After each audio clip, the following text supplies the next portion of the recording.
ஒரு ஒரு பரவலான ஒரு பங்கீடு, பரவலாக நம்ம இருந்து நம்ம அடுத்த இப்படிலாம் பிரச்சனை வருது, அது இப்படிலாம் நம்ம போனால் இப்படிலாம் நம்ம வேலைக்கு போக முடியும், அப்படிப்பட்ட ஒரு பரந்த தளத்தை நம்ம உருவாக்கல.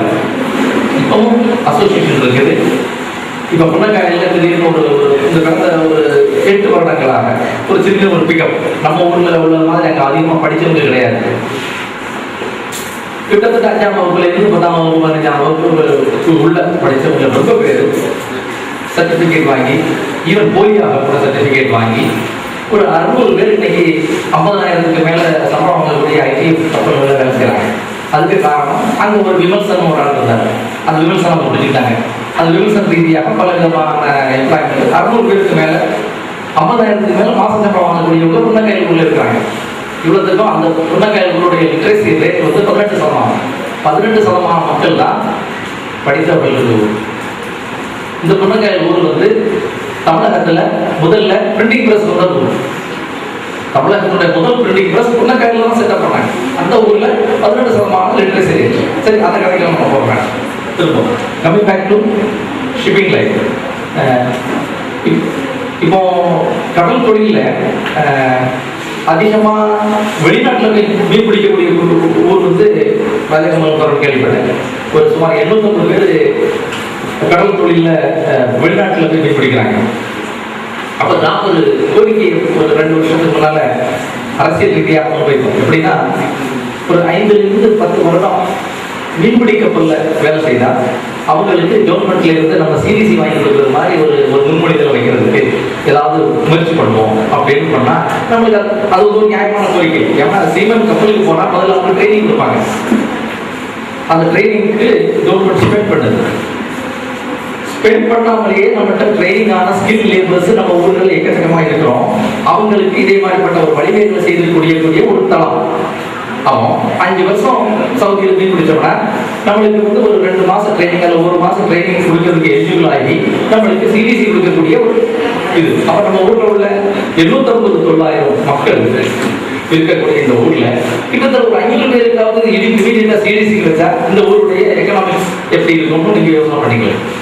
சரி, இது கப்பலில் நுழையிறதுக்கு 2 வாசல். 2 வாசல்னா ஒன்று அதிகாரியாக நுழையலாம், இன்னொன்று ஆர்டினரி வேலைக்காரங்களாக நுழையலாம். அதிகாரியாக நுழையிறதுக்கு சில இன்ஸ்டிடியூஷன்ஸ் இருக்குது. அதிகாரியாக நுழையிறதுல 2 வகம். ஒன்று வந்து இன்ஜினியராக போகிறது, கப்பலை ஓட்டக்கூடிய அந்த மிஷினை ஓட்டக்கூடிய இன்ஜினியர்ஸ். இன்னொன்று வந்து மாலினினா நேவிகேட்டர்ஸ். இந்த நேவிகேட்டர்ஸாக முதல்ல போகக்கூடியவங்க வந்து எக்ஸாம் எழுதி பாஸ் ஆகி 3rd ஆஃபீஸராக போவாங்க. அப்புறம் ப்ரொமோஷன் ஆகி 2nd ஆஃபீஸர் ஆவாங்க. அப்புறம் சீஃப் ஆஃபீஸர் ஆவாங்க. அப்புறம் கேப்டன் ஆவாங்க. உங்கள் ஊரில் உள்ள முதல் கேப்டன் பிரசாத் பிரபாத் சொல்லக்கூடிய உங்கள் ஊரில் உள்ள முதல் கேப்டன் நினைக்கிறேன். அப்போ அவங்க இன்ஜினியர்ஸ்.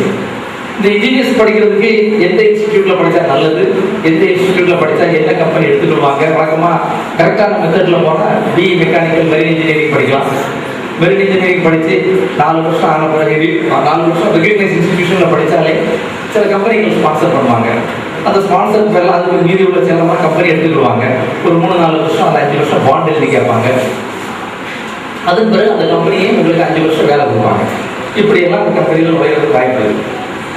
இன்னொன்று, சில ஆளுங்க இப்போ ரீசெண்டாக குறிப்பாக இன்ஜினியர் சைடில் போகிறது, ஈவன் பாலிடெக்னிக் படிச்சுட்டு ஐடிஐ முடிச்சுக்கிட்டு இன்னும் ஒரு 2 இயர்ஸ் சில இந்த கம்பெனிகள் ஸ்பான்சர் பண்ணுறாங்க. அந்த ஸ்பான்சர் கம்பெனியில் ஒரு 2 லட்சம் ரூபாய் ஒரு செலவு கிட்டத்தட்ட ஆகும்னு நினைக்கிறாங்க. இந்த செலவை ஈடுகட்டி அங்கே ஒரு 2 வருஷம் படித்து அப்புறம் ஜூனியர் இன்ஜினியராக போகிறாங்க. ஜூனியர் இன்ஜினியராக போய் அதுக்கப்புறம் எக்ஸாம்ஸ் எழுதி எம்ஓடி எக்ஸாம் பாஸ் பண்ணி சீஃப் இன்ஜினியராக வரக்கூடிய வாய்ப்பு இருக்குது. நேவிகேஷனை பற்றியும் பிஎஸ்சி நாட்டிகள் சேர்த்து படிக்கிறாங்க. அல்லது பெரிய கம்பெனியில் கேட்டுட்டு போகலாம். ஹையர் செகண்டரி முடிச்சுட்டு ஒரு 60% மேலே அதிகமான மார்க் இருந்தால் அந்த மார்க்கின் அடிப்படையில் சில கம்பெனிகள் ஸ்பான்சர் பண்ணுவாங்க. அந்த கம்பெனியுடைய ஸ்பான்சர் திரும்ப அவங்க பாண்டி கேட்பாங்க. நீ எங்கள்கிட்ட வேலை எங்களுக்கு ட்ரைனிங் போகணும், ஒரு 5 வருஷம் எங்கள் கம்பெனியில் வேலை செய்யணும் அப்படின்னு சொல்லி எழுதி கேட்பாங்க. அதையும் கொடுத்துட்டு நம்ம ஃபியூ இயர்ஸ் அந்த வேலை செஞ்சு